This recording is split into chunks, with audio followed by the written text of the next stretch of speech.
आज हम केमिस्ट्री की कक्षा 12 के पहले पाठ की शुरुआत करने चल रहे हैं। केमिस्ट्री क्लास 12 की पहला पाठ है solid state. Solid state, solid states, इसको बोला जाता है ठोस अवस्था। क्या बोला जाता है? ठोस अवस्था।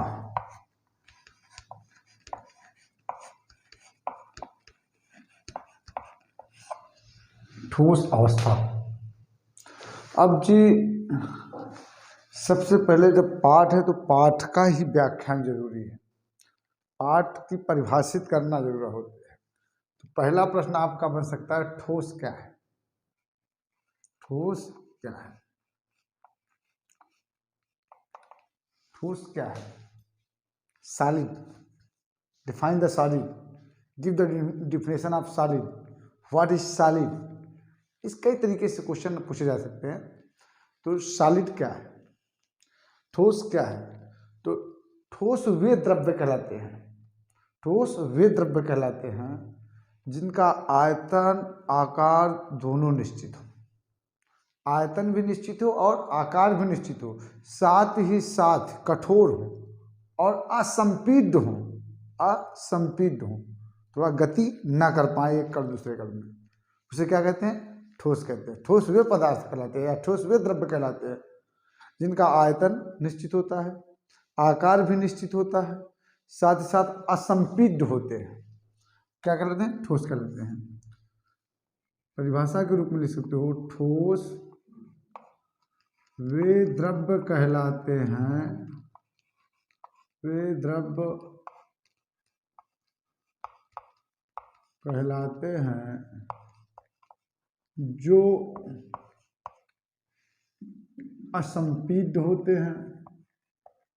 असंपीड्य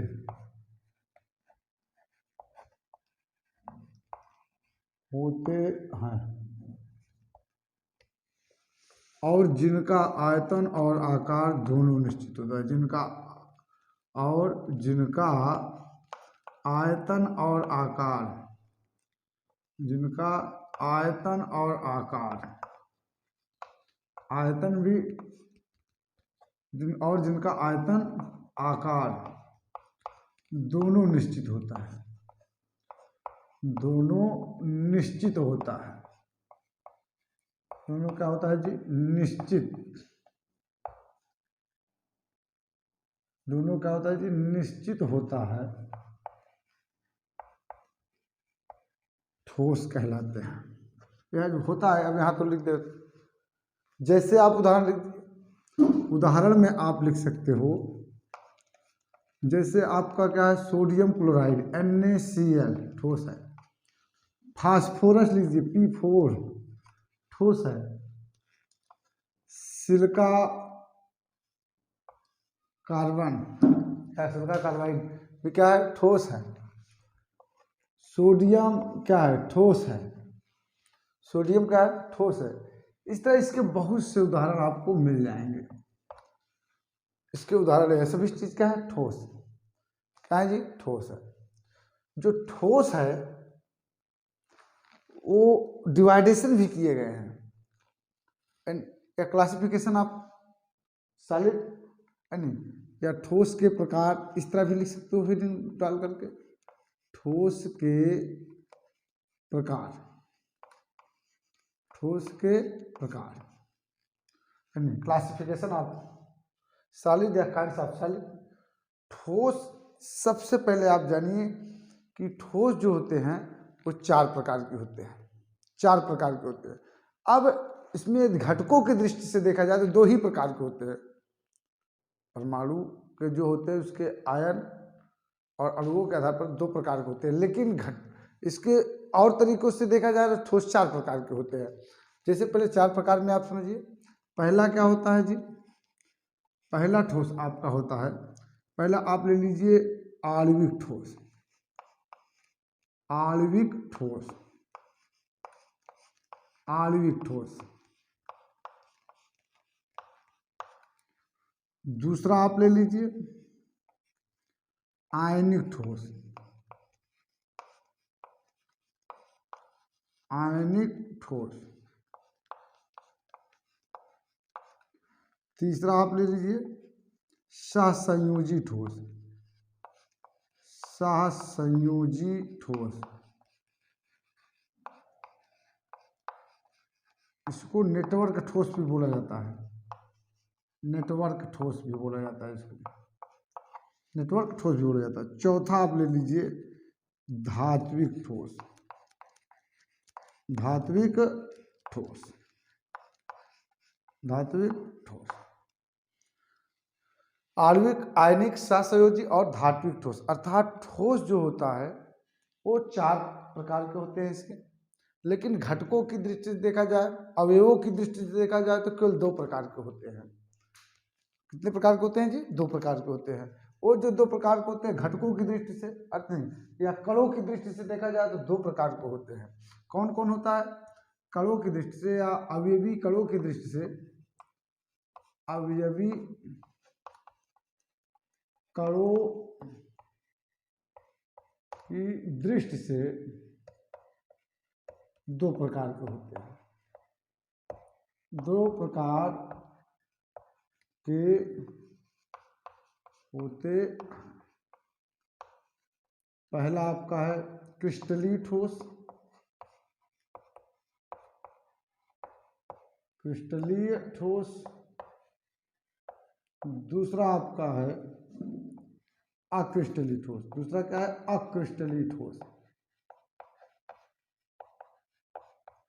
अक्रिस्टलीय ठोस 2 प्रकार के होते हैं।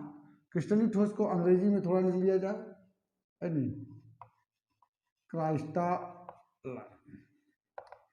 सॉलिड। क्राइस्टलाइन सॉलिड। और अक्रिस्टलीय ठोस को बोला जाता है एमार्फस। अमार्फस सॉलिड। 2 प्रकार के होते हैं किसी अवयवी कणों की दृष्टि के आधार पर, अर्थात परमाणु अणुओं की आयनों की दृष्टि से आकार पर 2 ही होते हैं, क्रिस्टलीय और अक्रिस्टलीय। लेकिन ठोस को और तरीकों से देखा जाए तो कितने प्रकार के होते हैं जी? और तरीकों से देखा जाए तो ठोस आपके कितने प्रकार के होते हैं? 4 प्रकार के। आणविक ठोस, आयनिक ठोस, सहसंयोजी ठोस, धात्विक ठोस। अब यहाँ पर आपको पहले चर्चा हम इसकी कर लेंगे, क्रिस्टलीय अक्रिस्टलीय, तब इनकी चर्चा आपको करेंगे। इसकी चर्चा आप देखते हैं किस प्रकार की होती हैं। तो चलिए सबसे पहले हम किसकी चर्चा, क्रिस्टलीय और अक्रिस्टलीय की चर्चा करते हैं, तब इसके सहसंयोजी और धात्विक की चर्चा करेंगे।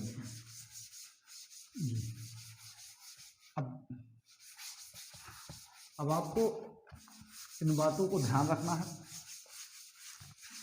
कि ठोस 4 प्रकार के होते हैं, लेकिन अवयवी कणों की दृष्टि से आधार पर कितने प्रकार के होते हैं? अवयवी कणों की दृष्टि के आधार पर के जो ठोस होते हैं कितने प्रकार के होते हैं? 2 प्रकार के होते हैं।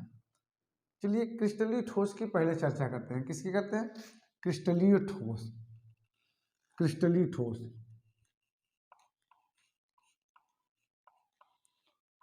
क्रिस्टलीय ठोस,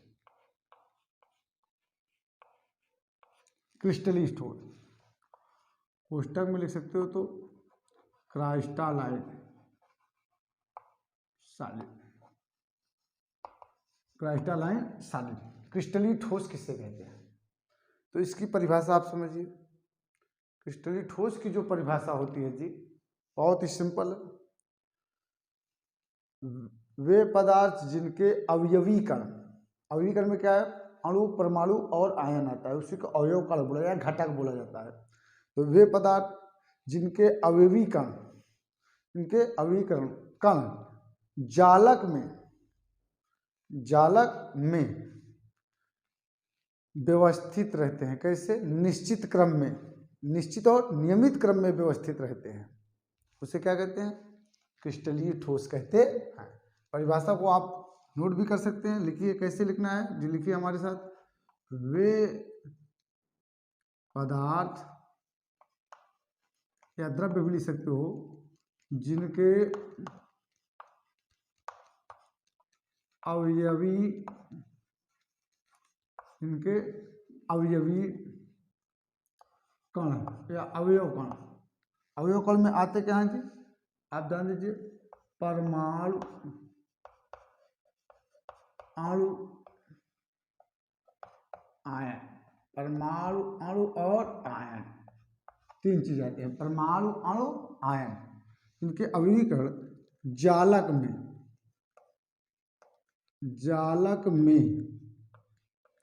जालक में नियमित और निश्चित क्रम में व्यवस्थित होते हैं। नियमित और निश्चित क्रम में,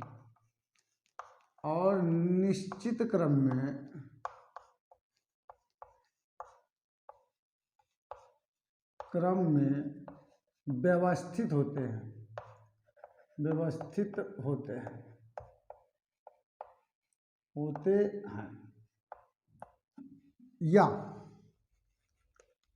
या जिनके अवयवी कण, या अवयवी कण क्या होते हैं, दीर्घ परासारी वाले होते हैं।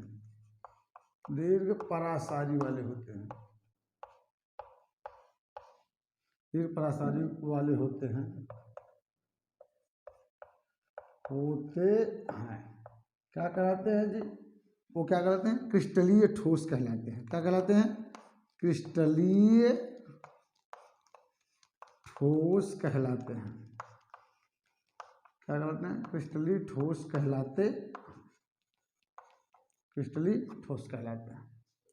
वे पदार्थ जिनके अवयवी कण परमाणु, अणु, आयन क्या होते हैं, जालक में नियमित और निश्चित क्रम में व्यवस्थित होते हैं, या जिनके अवयवी कण दीर्घ परासारी वाले होते हैं, उसे क्या कहते हैं, क्रिस्टलीय ठोस कहते हैं। उसे क्या कहते हैं जी, यहाँ पर यह होगा जी, क्रिस्टलीय ठोस कहते हैं।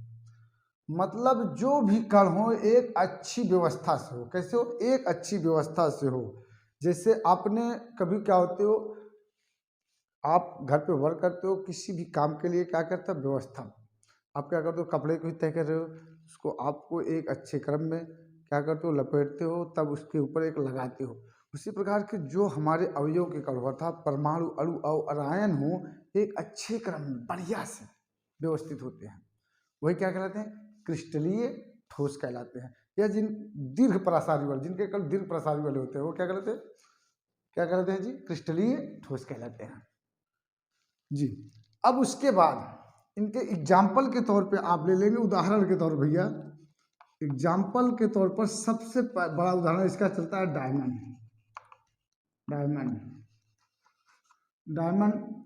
जिसको हम बोलते हैं हीरा।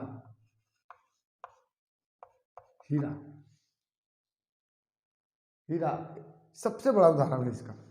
डायमंड जो होता है वो क्रिस्टलीय ठोस होता है। NaCl भी होता है, सोडियम क्लोराइड भी होता है। क्या होता है, इसका नाम है सोडियम क्लोराइड। सोडियम क्लोराइड भी क्या है, ये क्रिस्टलीय ठोस है। क्या है, क्रिस्टलीय ठोस। अब क्रिस्टलीय ठोस की संरचना थोड़ा समझना, ये ऐसे क्रम में व्यवस्थित होते हैं जी, ऐसे एक क्रम में क्या होते हैं, व्यवस्थित होते हैं। जैसे लीजिए, ऐसे ऐसे इस तरह के क्रम में व्यवस्थित होते हैं।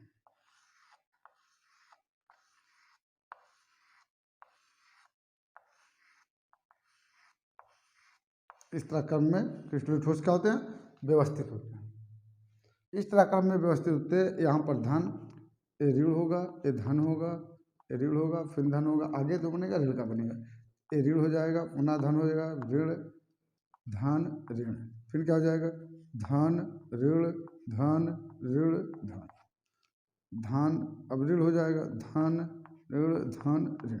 इस प्रश्न की एक व्यवस्था होती है, अपनी इनकी एक व्यवस्था होती है, वही क्या है, क्रिस्टलीय ठोस होते हैं। क्रिस्टलीय ठोस जो होते हैं क्या होते हैं, दीर्घ परासारी वाले होते हैं। क्या होते हैं जी, दीर्घ परासारी वाले होते हैं। और इनकी जो व्यवस्था होती है, जालक में व्यवस्था होती है, एक निश्चित और नियमित क्रम वाली होती है जी। इस तरह एक क्रिस्टलीय ठोस को आपको परिभाषित करना है। अब क्रिस्टली ठोस की विशेषताएं क्या है, ऐसे आप देख लीजिए। पहली बात जो होता है, क्रिस्टली ठोस जो होता है इसके गलनांक उच्च होते हैं और इसके अणु क्या होते हैं, दीर्घ परासारी वाले होते हैं।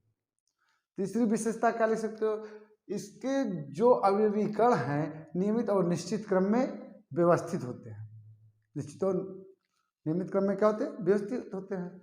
ये इसका एक अपना क्रम है, इसकी एक अपनी विशेषता के तौर पर, गुण के तौर पर आप इसको लिख सकते हो। अब अगली बात आपको समझना है जी, किसका उपयोग क्या होता है। डायमंड है, डायमंड का उपयोग करता है, हीरा का उपयोग क्या करते हो, आभूषण बनाने में किया जाता है। इसका एक उदाहरण और है, क्वार्टज है। क्या है, क्वार्टज। क्वार्टज है, क्वार्टज का उपयोग जो है एक भी क्रिस्टली ठोस है और क्वार्टज का उपयोग जो होता है कलाई घड़ी या दीवार की घड़ियों को बनाने में किया जाता है। कलाई घड़ी और दीवार की घड़ियों को बनाने में किया जाता है। कलाई घड़ी और क्या,